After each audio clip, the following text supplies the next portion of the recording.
losses go, I mean, where does it kind of have to be up there for you guys? Just because for so long it really felt like the win was there, but it took the end, it just kind of went away. It's just a lesson to be learned. You know, we honestly didn't take them as serious as last game. That's kind of our fault. But that's the way the game goes. You know, you don't respect your opponent. You come out here thinking it's all good, and you got to lead the rest of the game, and then you just slack off. They did the same thing to Wagner, who was in first place, I believe, before this happened. And you know, it's just another game. We lost. We got to keep our head up. Monday's another day. Preparation. We got 2 big games on Thursday and Saturday. Carvel, could you guys kind of feel it slipping away, or did they strike quickly enough there? You had a 15-point lead with like 6 minutes left, and then it evaporated pretty quickly. Could you feel it, or did it happen so fast that it was kind of a shock? Yeah, you can kind of see our lack of urgency. You know, we weren't as urgent as we were in the first half. We got kind of comfortable, and we just we let it go away.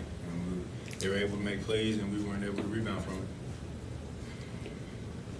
Lucky, you can see the frustration on your faces defensively. You got outscored by 17 points in the second half. What changed in the second half defense-wise? Lack of urgency.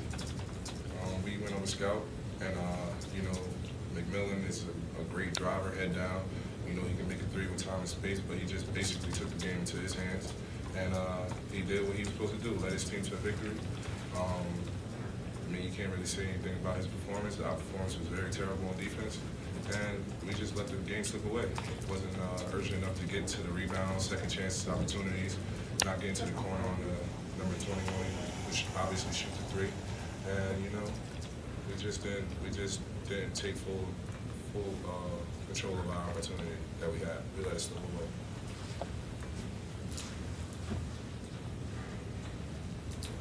You know, these kind of games happen to almost everybody during the season. And it seems almost unexplainable, and yet there it is. I mean, think about that. It's basketball, you know. It's hard to stay undefeated.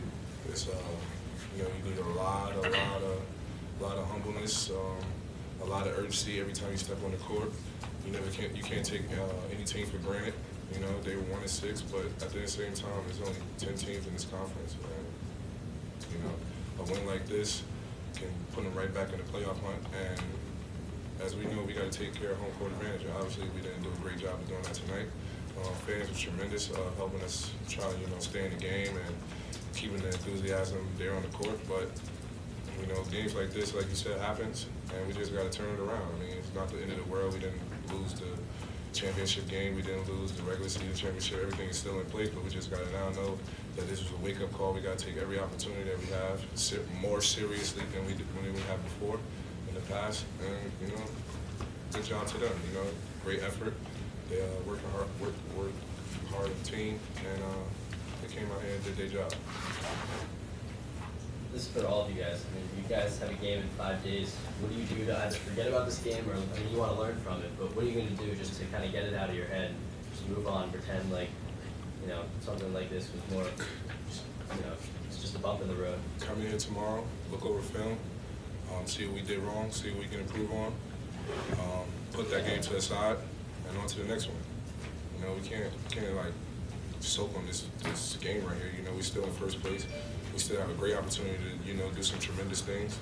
And at the same time, it's one game, but we got to make sure that we really look into this game and learn, so we won't have a slip of a game like this again. Lucky, you had a tremendous game. Even you scored the most. Now, you finally reached that 1,000-point mark. What was it like shooting that ball and finally getting that 1,000th point?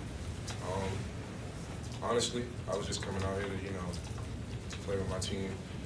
They gave me a lot of confidence tonight. You know, Carvel was always in my ear telling me, you know, take advantage of my opportunity, and that's what I did tonight. They was fond of me, we were fond of each other, and we just, you know, fed off that energy.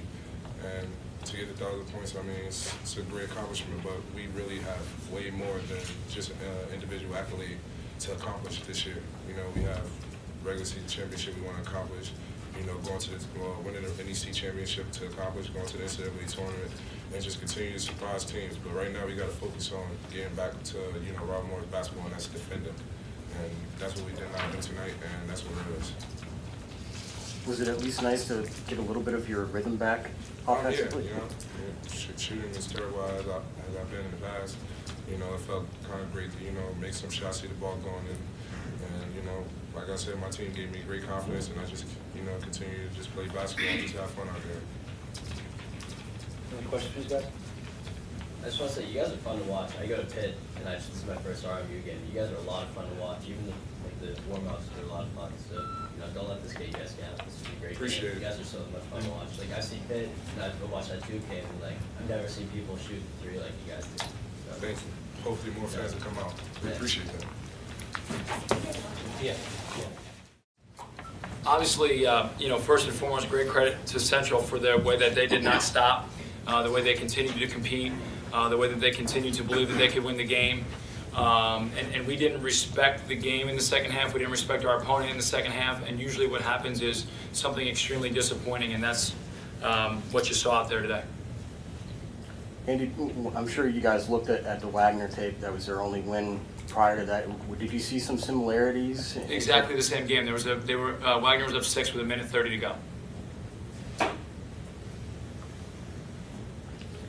Is this the type of game where you think it would have been nice to have more than 8 players on the bench, or didn't think it mattered? Nope. Didn't matter one bit. It would have been nice to have at least 8 players ready to play. That's what it would have been nice. Yeah, and this is a second straight game where y'all let a lately kind of a slip away, and you kind of brought it up to 2. Was that more of a focus issue? It really wasn't like a condition thing. It was just more of a focus thing with the guys you had. I don't think it was a conditioning thing at all. I think it's just we have a mentality as a team that when things are going our way and things are going good, that we want to kick our feet up and relax. And that's not how you are successful as college basketball teams. As college basketball teams, when you have the opportunity to put a team away, or you have the opportunity to extend a lead, or you have the opportunity to maintain your effort, you do that. Our first goal in our program is sustained effort. We did not sustain our effort today, and that's why you lost the game. Along those lines, the first 5-6 minutes of the second half, when you could have pushed it, say you pushed it to 25 instead of going down to 10, that seemed like a... Well, I think we were really fortunate to be up when we were. Do you know how many layups they missed in the beginning of that half? I mean, they probably had 4 or 5 shots that rolled off the rim that we were very, very casual with, that we really were fortunate that they were missing layups. And so, you look at the first, I think they had 2 points over the first 8 minutes of the half, but they probably missed 5 or 6 layups. And we thought everything was great. We'll just keep trading baskets, and they'll keep missing those layups, and we'll keep putting in the same amount of effort that we're doing defensively. And keep getting the same result. But the problem was we were just getting fortunate in the beginning of the half. We were just getting very fortunate because we came out very casual defensively, and it didn't hurt us until we really needed to try and turn it up. And sometimes when you're not fully engaged or you're not fully focused for an entire 40 minutes, when you go to flip that switch, nothing there. Coach, you're now going into a 3-game road trip going into Brooklyn. What do you plan on taking from this game into that road trip? I'm not sure if I plan on taking anything into the road trip, to be honest with you. We could be in 4th place by next Sunday. That's what these guys, that's what they don't understand. Like, everything's just going to keep going happy-go-lucky, and people are just, we'll keep getting fortunate. That was the first close game we've lost in league play, right? Didn't make free throws at the end of the game when we needed to make free throws at the end of the game. Didn't get stops when we needed to get stops. Didn't get rebounds when we needed to get rebounds. So I'm not sure what we're going to take, maybe other than trying to do the polar opposite of the way we finished the game today.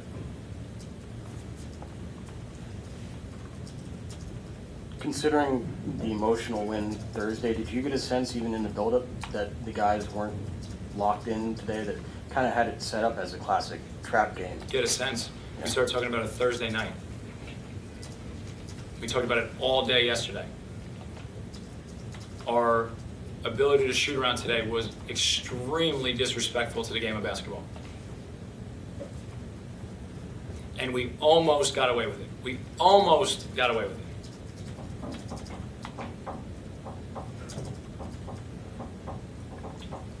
Any other questions for Coach?